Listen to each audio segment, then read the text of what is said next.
Who is the real criminal to the police when Beatrice Gable tries to frame Andre Washington on the gravel driveway in Naperville? At 10:47 a.m., the 38-year-old single dad just wanted to fix the Wi-Fi for his daughter's art class, hoping for a peaceful life. But his presence bothered Beatrice, the powerful HOA leader watching from her second-floor balcony. She quickly called 911, pushing Andre into a direct clash with the police. To save himself, Andre started a tense network scan right in front of the officers. Past the police doubts and cold neighbors, what shocking truth is waiting behind Beatrice's basement door? Because of that call, everything on Elmwood Street was about to change in one strange morning. The sun was already warm on the gravel. It smelled like fresh cut grass and hot asphalt. Somewhere close, a sprinkler ticked back and forth, hissing every 7 seconds. Andre Washington knelt by his front porch. His gray t-shirt stuck to his back. Sweat ran down his neck in a thin, slow line. He held a small black signal scanner. Its screen glowed pale blue in the morning light. Inside the house, his daughter Kira sat cross-legged on the rug. She was 6 years old, in a pink dress smudged with yellow paint. Her eyes stayed locked on the iPad. A loading circle spun at 12%. "Daddy," she called through the screen door, "my teacher is starting." The picture won't load. Andres Joe tightened. He was a senior network security engineer. Bad Wi-Fi felt personal to him, like a wound to his pride. He checked the router, then the cable box by the fence. The signal kept dropping every 9 seconds. He was paying $149 a month for internet that should never stall like this. He crouched by the gray cable box near the fence line, running his fingers along each connection point. The metal was warm from the sun, but every wire looked properly seated and undisturbed. Whatever was draining his signal wasn't sitting inside his own equipment. Something invisible was eating his bandwidth. He didn't know it yet, but the answer sat much closer than he thought. The kitchen behind him smelled like burnt sugar. 2 pancakes sat scorched at the edges on a blue plate, forgotten in the rush. Andre had been up since 5:30 that morning. He always was, ever since Kira's mother left, when their daughter was only 2. Some mornings still felt heavy with that memory, though he rarely let it show on his face anymore. He had built a new rhythm for their small family, one built on routine, patience, and quiet, steady love. He worked from home now, for days a week, trading a corner office for this quiet street and a small backyard swing set. It let him drive Kira to school, cook her dinner, and tuck her in every single night without fail. Most days, that trade felt like the best decision he had ever made in his entire life. His neighbors rarely spoke to him beyond a stiff nod at the mailbox. He told himself that was simply how new people got treated here. He kept his lawn perfect. He kept his voice low. He kept his hands visible whenever a stranger passed. It was exhausting, this constant small performance of harmlessness, but he had learned to carry it without complaint. Kira's laughter from the kitchen window pulled him back to the moment. She was humming a little song about paint colors. He smiled despite the tension building in his shoulders. Whatever else this morning brought, she still felt safe here. That mattered more to him than any neighbor's opinion ever could. Andre lived here with a quiet kind of caution most neighbors never had to learn. He was the only black father on this block, and he felt every eye that followed him. He told himself the same thing every single morning. Stay calm. Stay careful. Never give anyone a reason. He wanted Kira to grow up without ever knowing that fear. So far, he had carried it alone and carried it well. As he stepped onto the gravel path, his scanner buzzed once. A strange, powerful signal flickered across the screen, then vanished. He frowned at it for only a second. Kira's class mattered more right now. He tucked the thought away and kept working. Above him, on a wide wooden balcony across the street, someone else was already watching. Beatrice Gable stood, with her arms crossed, coffee cup untouched beside her. She had been watching Andre for almost 11 minutes straight. She didn't know his name. She didn't care to learn it. All she saw was a strange man crouched near cables with a black device. Her mind built the story before her eyes finished looking. In her head, he was already guilty of something. Beatrice had lived on Elmwood for 19 years. She served as treasurer of the Homeowners Association, a title she guarded fiercely. She believed the street's quiet order existed because people like her enforced it, one small rule at a time. New families rarely stayed long once she decided they didn't fit. She never called it prejudice. She called it standards. Her coffee had gone cold in her hand, but she barely noticed. Her focus stayed locked on the man across the street. Her husband, Richard, traveled often for work, leaving her alone in the big house with her stepson, Colin. She rarely thought about Colin these days. He stayed in the basement, quiet, and she preferred it that way. Watching Andre felt like something to do, a small mission to fill her restless morning. She picked up her phone and dialed 911 without a single second of doubt. "There's a man on Elmwood acting suspicious," she said, voice sharp and certain. "He's got some kind of hacking device. I think he's breaking into our security system." 9 minutes later, 2 white and blue Ford Explorers turned onto the street, engines growling low. Gravel popped and cracked under their tires. The sudden noise cut through the quiet hum of a neighbor's lawnmower 2 houses down. Birds scattered from the maple tree above Andre's driveway. Dust rose in a thin brown cloud, drifting slowly across the sunlit grass before settling again. Officer Miller stepped out first, older, broad-shouldered, one hand resting near his belt. Officer Davis followed close behind, younger, watching everything twice. Miller had worked Naperville Patrol for 19 years. He moved with the tired confidence of someone who had seen this exact scene before. Davis was only 2 years into the job. His eyes kept darting between Andre, the porch, and the woman shouting from above. From her balcony, Beatrice pointed down like a queen passing judgment. "That's him. I watched him the whole time. He's trying to break into our network." Andre felt something cold slide down his spine. His stomach dropped, hard and sudden, like missing a step in the dark. He looked toward the window. Kira's small face pressed against the glass, eyes wide and scared. One wrong move now, he thought, could turn into something no apology could ever fix. "Sir, step away from the equipment," Miller said, voice flat and firm. "And where I can see them. Now." Andre raised both hands slowly. The scanner stayed pinched between 2 fingers, screen still glowing. He kept his voice low and evened the way he always did when the world got loud around him. "I live here," he said. "I'm just fixing our Wi-Fi. My daughter's art class just started." Every instinct told him to fight the accusation head-on, but a deeper, older fear told him something else entirely. He had seen enough stories to know how these moments could turn. Arguing with police rarely ended well for men who looked like him. His jaw ached from clenching it so tightly. His pulse thudded once, hard, against his own throat. Part of him wanted to demand answers, to ask why a scanner and dark skin equaled suspicion on this street. But another part of him, older and more tired, remembered every warning his own father had given him at 16. "Stay calm. Keep your hands visible. Never raise your voice, no matter how unfair the moment feels." So he swallowed his anger instead.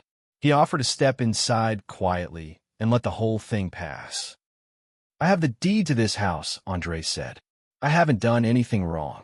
Please, let me go back to my daughter." Miller moved one step closer, boots crunching on gravel. "We got a call about a possible network break-in. You need to cooperate, or we will restrain you." The porch door creaked open behind them. Small feet pattered fast across the wood. Kira ran out, eyes red, and wrapped both arms around her father's leg. "Daddy, are they taking you away? You didn't do anything bad." Her voice cracked on the last word. It hit Andre harder than any shout from the officers ever could. Just then, an older man stepped over the low fence from next door. He walked with a dark wooden cane, slow but steady. His cane tapped the pavement in a slow, steady rhythm, 3 taps for every 2 of his careful steps. This was Harrison, 72 years old, a retired judge, who had lived on Elmwood for 3 decades. He wore a faded flannel robe over striped pajamas, clearly pulled straight from his porch chair by the commotion outside. Behind his glasses, his eyes moved fast, taking in every detail of the scene like a courtroom he once commanded. Harrison had sat on the bench for 29 years before retiring. He knew exactly how flimsy this whole accusation sounded. He had watched Andre mow his own lawn every Saturday, wave to every passing car, and never once raise his voice. None of that mattered to Beatrice, but it mattered deeply to Harrison, standing here now in his slippers. "I've watched this young man since the day he moved in," Harrison said, his voice calm, but heavy with authority. "He is a model citizen." He turned toward Miller, eyes sharp behind his glasses. "You cannot search or detain a man based on one neighbor's bitter guesswork." Andre looked down at Kira, then at Harrison. Something inside him shifted, quiet but permanent. He realized silence would not protect his daughter anymore. It would only teach her fear was normal. "Andre," Harrison said softly, "you're an expert. Show them real proof. The law protects truth, not rumors." Andre nodded once. He knelt beside Kira and gently moved her behind Harrison's legs, safe and out of the way. Then he stood tall again, shoulders squared, eyes steady. This was the posture of a man who had led security teams through real crises before. "You want proof, officer?" Andre said, looking straight at Davis. "I'll show you what a real intrusion looks like, and who's really being attacked here." He powered up his scanner's full system. Lines of code and wave patterns rushed across the small screen. The device hummed faintly in his palm, warm from the sun and from its own quiet processing power. For 3 years, Andre had led the threat response team at Sentinel X, a company most of his neighbors had never heard of. He had stopped real breaches before, ones involving millions of dollars and thousands of stolen records. This driveway, this small crowd, felt almost simple compared to those long, sleepless nights at work. Still, his heart pounded steady and fast against his ribs, betraying the calm expression on his face. Everyone was watching now. There was no version of this moment where he could afford to be wrong. He connected it directly to his home router, right there on the gravel, in front of everyone watching. His fingers moved fast and sure. He began scanning every wireless signal within 103 feet of the house. A few neighbors had wandered out onto their lawns by now, drawn by the flashing lights and raised voices. Beatrice crossed the street herself, heels clicking sharp against the pavement, refusing to stay quietly on her balcony any longer. "Look at him," she snapped. "He's erasing evidence right now. Don't let him trick you." She waved over another neighbor, a woman named Miller, married to a lawyer, hoping the added pressure would tip the scene her way. The second Mrs. Miller crossed her arms and frowned, though her eyes kept drifting curiously toward Andre's glowing screen. A teenage boy on a bicycle slowed to a stop at the curb, phone raised, filming everything without a word. Somewhere behind the crowd, a dog barked 3 sharp times, then fell silent again. But something else was happening, too. Officer Davis leaned in, curious despite himself, studying the graphs lighting up the screen. Harrison lifted his phone and quietly began recording everything, making sure no part of this moment could be twisted later. "You keep filming," Beatrice snapped at him. "This isn't your business, Harrison. Stay out of it." Harrison didn't lower his phone. "It became my business the moment police came to arrest an innocent man." Andre kept his eyes on the screen, forcing his focus past the shouting around him. He had learned long ago that panic never solved anything. Numbers and evidence always spoke louder than noise. The morning sun climbed higher now, throwing shorter shadows across the driveway with every passing minute. Sweat gathered at his temple, but his hand stayed perfectly steady on the small, glowing screen. Andre's scanner hit resistance. A thick wall of encryption blocked part of the signal. The tracking bar froze at 47%. He kept working, explaining each step out loud, so the officers wouldn't mistake his focus for something hostile. Officer Davis, look at this graph, Andre said. This is my home's normal bandwidth. And this spike is a hidden data stream pulling it dry. It's not a glitch, he added. Something out there is stealing my signal, second by second. Andre stepped slowly across the driveway, moving in a careful arc, letting the scanner triangulate the source. A red heat map bloomed across his screen, brighter with every step he took toward the street. The strongest point of the signal wasn't inside his own house.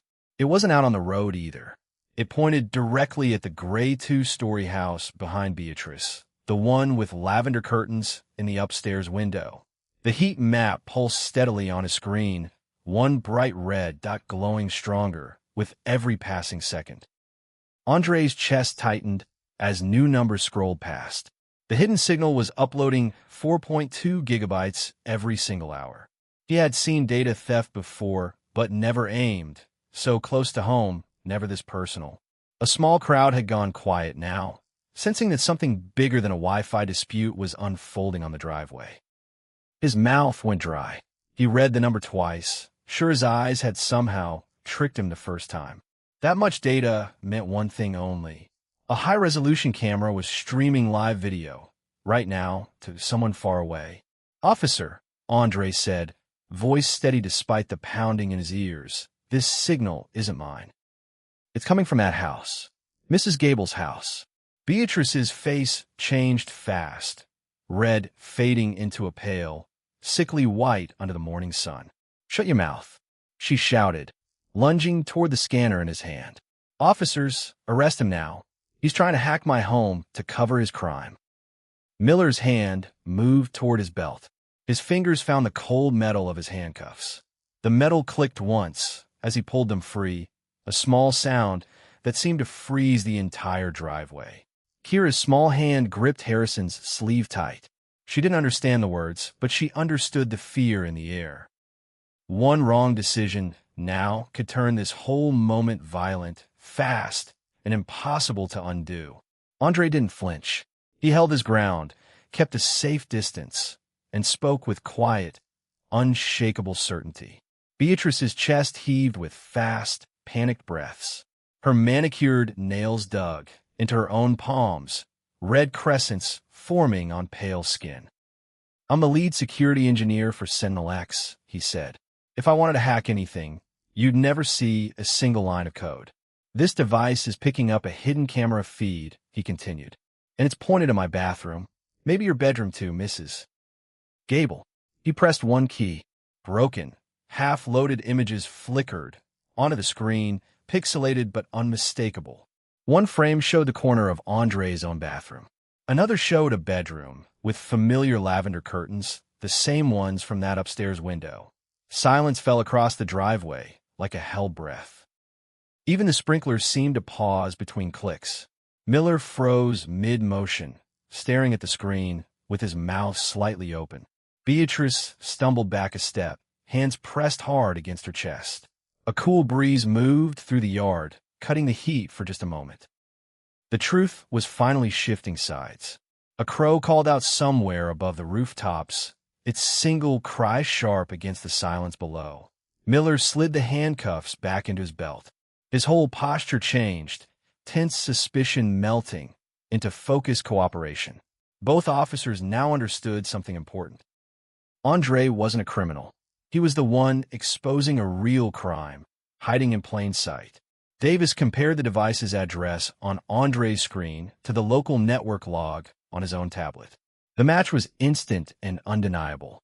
"Same MAC address," Davis said quietly, mostly to himself. "This is legit. This isn't a coincidence." Miller exhaled slowly, rubbing the back of his neck. He had almost made a mistake that could have followed him for years. Beatrice stood frozen, lips trembling, unable to form a full sentence. "No," she finally managed. "I never installed any camera like that." "Then who did?" Davis asked, watching her carefully now instead of Andre. Beatrice's eyes drifted toward her own house, toward the small basement window near the ground. Her voice dropped to barely a whisper. "Colin, my stepson. He's been down there for months." The realization spread across her face slowly, like cold water rising past her ankles. "Mrs. Gable," Miller said, tone now firm and formal, "we need to check that signal source immediately. This is a serious privacy crime." The group crossed the street together. Andre still carried his scanner, guiding them toward the exact source. Beatrice's front door creaked open under her shaking hand. Inside, the air smelled damp, closed off, nothing like the polished porch outside. Dust hung faintly in a shaft of light from the hallway window. Old carpet muffled every footstep as the group moved forward. A faint electrical hum buzzed somewhere beneath the floorboards, steady and low, almost like a heartbeat.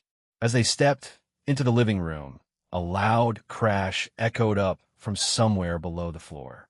Down in the basement, 21-year-old Colin Gable yanked cables from a wall of humming computer towers. His eyes were sunken from too many sleepless nights. His hands shook as he worked. He had heard the sirens outside 20 minutes ago and told himself it was nothing. Now footsteps thundered above him, and nothing felt like nothing anymore. His mind raced through every video he had ever uploaded, every dollar he had ever earned from them. He told himself he could still fix this, still erase it all, before anyone reached the bottom of the stairs. He was wrong. The footsteps were already too close, and time had already run out. He heard footsteps overhead and panicked, slamming one hand down on a switch marked with a single red light. "He's wiping the drives," Andre shouted, already moving.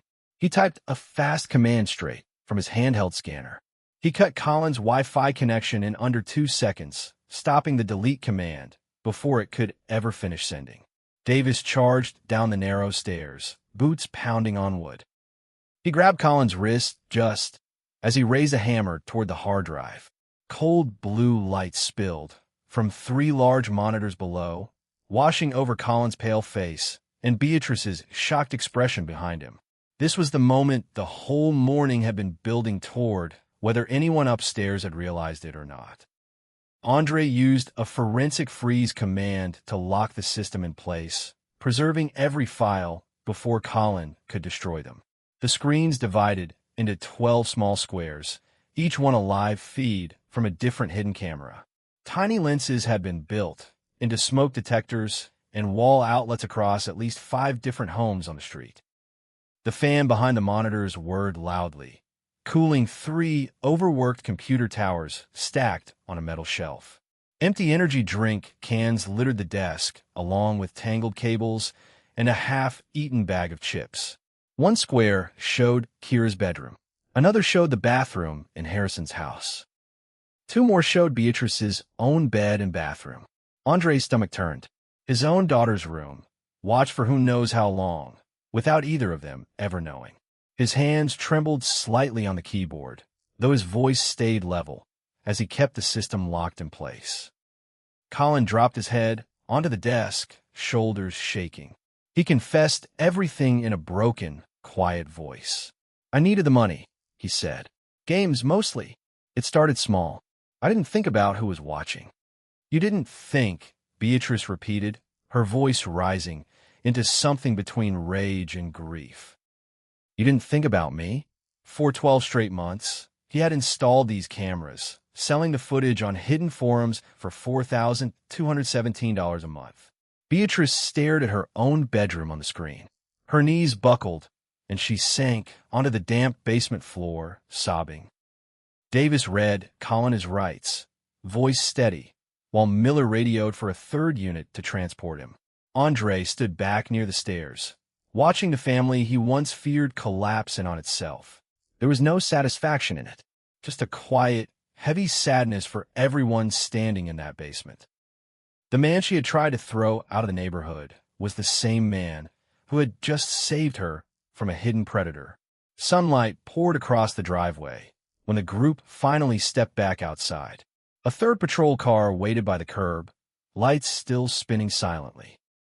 The air felt lighter now, warm and ordinary again, as if the whole street was slowly exhaling. Colin was let out in handcuffs, head down, avoiding every eye watching from the sidewalk. Neighbors lined both sides of the street now, silent, then slowly turning their attention toward Andre with something like awe. A woman near the mailbox whispered to her husband, loud enough for others to hear, "He saved this whole street today." The teenage boy on the bicycle lowered his phone, staring at Andre with a mix of respect and quiet shame. Even Officer Miller nodded once toward Andre before climbing back into his patrol car. Beatrice came out last, eyes swollen, head bowed low. She walked straight to Andre and stopped in front of him. "I'm sorry, Andre," she said, voice cracking. "I was blind, and I was cruel. Thank you for saving my family and this whole street." Andre looked at the woman who had once judged him from a balcony, now standing small and broken in her own driveway. He didn't reach for anger. He simply nodded, holding on to his own quiet dignity instead. "I hope you learn to judge people by what they do," he said gently, "not by what they look like." Harrison stepped forward and placed a firm hand on Andre's shoulder, pride written clearly across his face.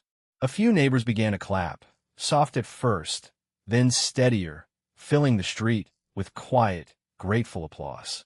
Andre turned away from it all and lifted Kira into his arms, her small hands wrapping tightly around his neck. He walked back up the sunlit gravel path, closed the front door behind them, and sat down beside her on the couch. The iPad screen finally red-connected. Her art class loaded, without a single flicker or delay. Kira smiled wide and began to draw. A little house, a sunny yard, and two figures holding hands. Outside, the sprinkler had finally stopped ticking. The street stood quiet, washed clean by everything that had just happened. Andre glanced out the window one last time. Beatrice sat alone on her porch steps, head still bowed low.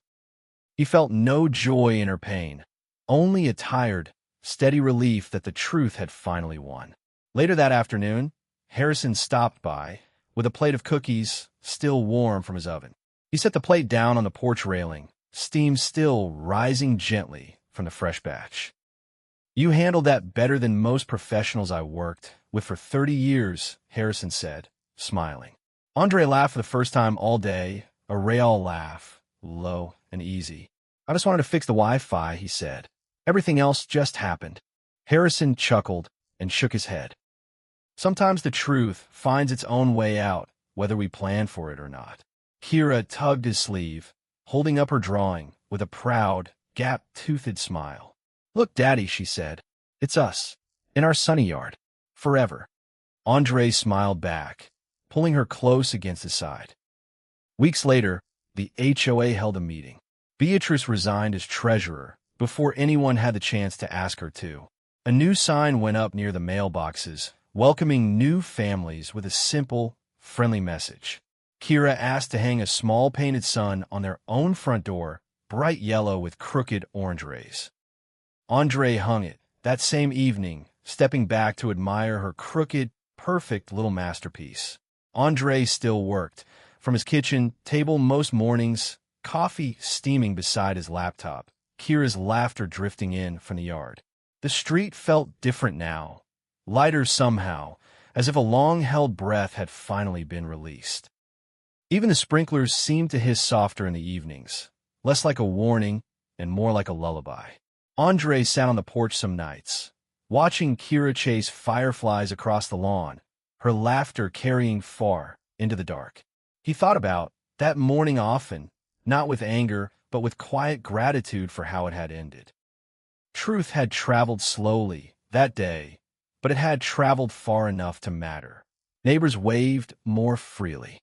Conversations lasted longer than they used to at the mailbox. Andre never asked for any of it. He had only ever wanted his daughter's Wi-Fi fixed and a quiet, peaceful life.